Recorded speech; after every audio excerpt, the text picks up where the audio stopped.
Podcast. I'm your host, Ellen Gormley. I'm running behind, but it's okay. I've got a hack.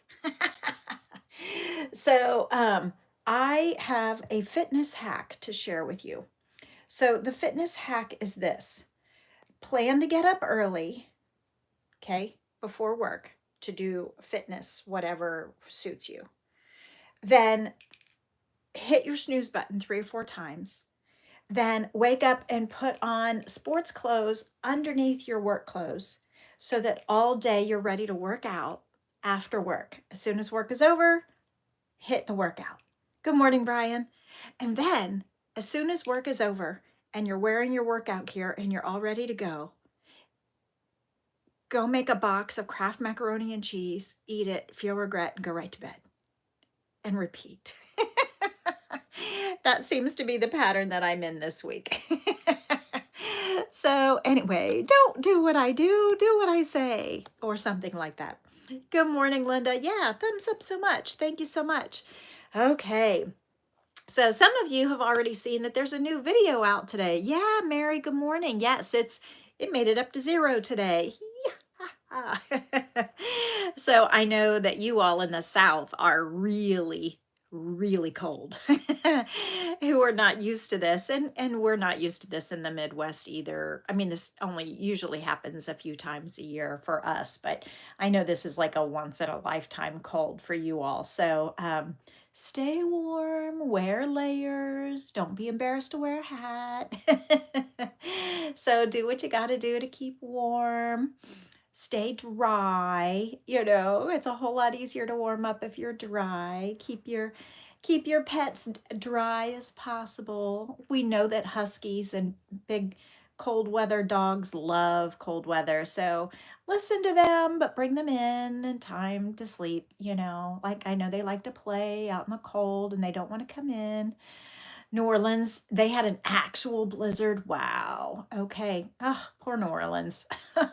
Poor New Orleans. It seems like so many of our neighbors around the country are having such a hard time right now. So, okay.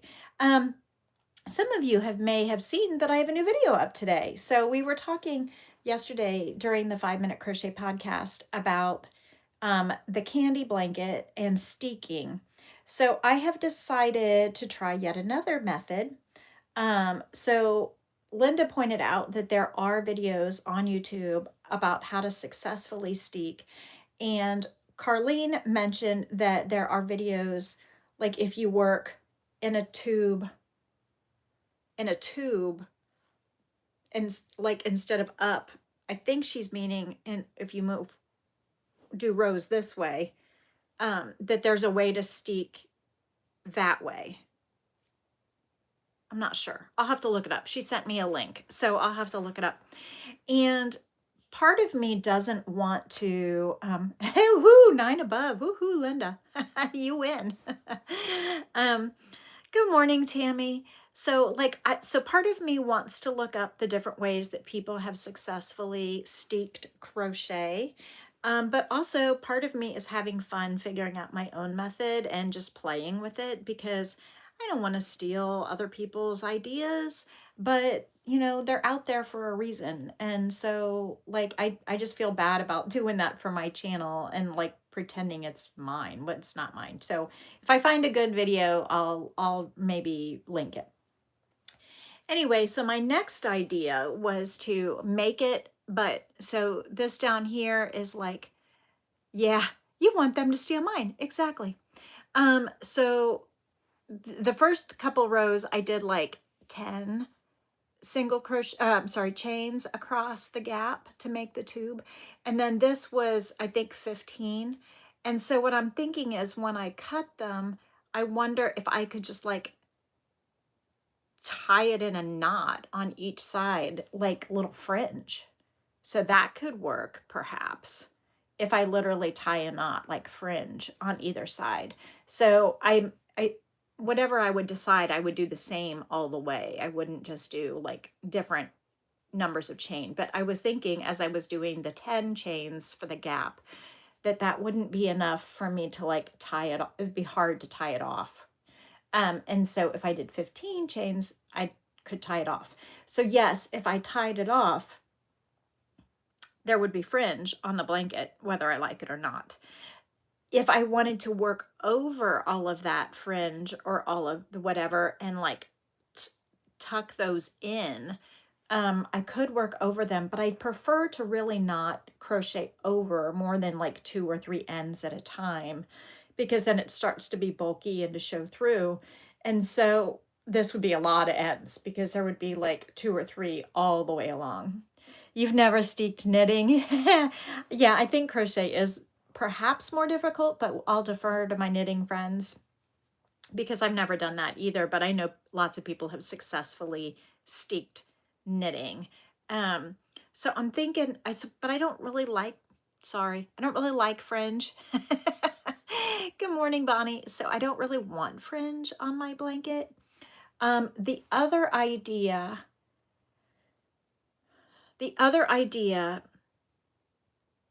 is to make the candy blanket flat and right hand all the way across, tie off. Start back over here like a typewriter, like an old-fashioned typewriter. Ding, ding, so like crochet only in the way that your dominant hand wants to go, tie off at the end and start new yarn. So every single row will start with new yarn, okay, which is a heck of a lot of ends on that side and a heck of a lot of ends on this side where you start with new tails. So that's a whole lot of tails to weave in and work over. And if I'm doing like a tapestry Fair Isle, like tapestry style with Fair Isle color work, then we're talking 2 colors per row. So that's double the amount of ends. Yeah, a bit iced in this morning. Okay, yeah, you got to be careful with that ice, man. It is, it is wicked. So our driveway is gravel, so we can't like shovel it or plow it very well. We can take the top layer off, but then the bottom layer ends up just freezing, so we have to be careful in our driveway. But be careful out there, everyone. Ice is very useful, but not when you're trying to walk on it or drive on it. So I'm still trying to figure out what I want to do. The other option, which is kind of wild and wacky, and I cannot imagine myself doing it, but I'm trying to brainstorm all the different options, no matter how wacky they are. Another option is to make the candy blanket the full width as a tube so that it is a double layered blanket. So it would be a double layered blanket so that it would be a tube and it would be a double layer. So it would all be worked on the right side. That means double the amount of stitching for a blanket, but it would be double thick. But it would also shift probably unless I like did some slip stitches or something to like tack it down like a quilt. So that's kind of a wild out of the box thinking kind of thing. So I don't know. I would rather make it in a tube. Good morning, Carlene. And then steek it and then edge it and have it all be on the right side. Or, and more out of the box thinking, I could go back to the original Caraventura, endorsed way of getting good at single crocheting left-handed. But it's especially difficult because you're changing color. Pocket borders hide the end. Pocket borders. What's a pocket border? Like, do you mean just like working over the ends? Yeah, that works, but I'm afraid of like having too many. Maybe you're thinking of something different than what I'm thinking of. So explain more if I'm not getting it. So, I mean, I could do some kind of corded edging of some kind. pocket border. I don't know. So I'm not done thinking yet. I'm open to suggestion. Border is 2 layers with the ends trapped in between. Okay. Yep. Okay. Yeah, that could work. I did see the link. Yes, thank you. The single crochets on each side are only in the front loop. Okay. Oh, interesting. Okay. So yeah, that's definitely on my to-do list to look for that link that you sent me. So thank you. So I'm trying to decide. I mean, as it is, a single crochet blanket is going to take forever. So I don't really want to do a double layer blanket so that everything is on the right side. So I'm thinking about it. Ooh, here's an out of the box thinking. Find a lefty friend to do, or the opposite dominant hand friend. You do all your dominant hand. That person does all the other dominant hand. You sit next to each other and pass it back and forth. That would work if your gauge is the same. I'll have to think about it some more.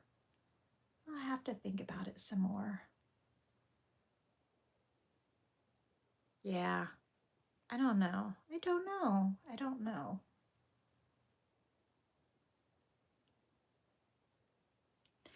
I mean, I thought about making like one massive, like really loose long chain, like a one chain, and you would just have the 3 strands, but that really would come undone. I thought about like at the end of each row and begin, and you can only cut 1 strand to the center chain and wrap chain and tie off just before each edge stitch. Oh boy. Sounds complicated. Okay, I got to read that carefully a few times. I was thinking about, like, as I come to the end of the row, like somehow doing a knotted stitch and then chaining and then doing some sort of knotted stitch and then keep going so that I would be knotting while I'm stitching. So I don't know if I could find a way to like reverse single crochet. So like single crochet, and then go back, like when you're sewing and you like reverse, like I don't know what that's called, my friends. So when you're sewing with the sewing, like go back and forth a few times to reinforce something before you continue on. So that's the kind of concept I'm thinking. So if I were to come across the gap and single crochet in the first stitch, if I then reverse single crochet in the same stitch, yeah, I don't know. You knot the chain at both ends when you unravel it. Yes, that's what I was thinking of earlier before you came in. That's why I was thinking about making a bigger gap so that I could cut it here. So I could cut it like and have more to then tie in a knot close to the fabric. But then I'd still have these ends. So then I'd have this little tail there. So I'd still have like fringe or something to weave in. I'm most concerned about having a ton of ends to weave in. I wouldn't be mad about a couple of ends, but I'm a little worried about like a lot of ends so that when you work over them, it puffs up and you can kind of see it coming through. So I don't like that. But okay, so yeah, I cut that 15 chain last row and tied it here at the base. And then this unravels and it stays. So then you have fringe. And theoretically, well, I was going to say theoretically, if you made it 15 chains, then you'd have the same length. Yeah, lots of ends to weave in or do an envelope border. Yeah, that's exactly what Linda said earlier. And then you can unravel this, but it's harder to unravel on the one side of the fabric than it is on the other, because one is going one direction, one is going the other. So I'm thinking, but theoretically you'd have the same length of fringe on either end because you are cutting down the middle of the 15 chains. So I'm just not sure. I just don't know what I want to do yet. So I'm still playing with it.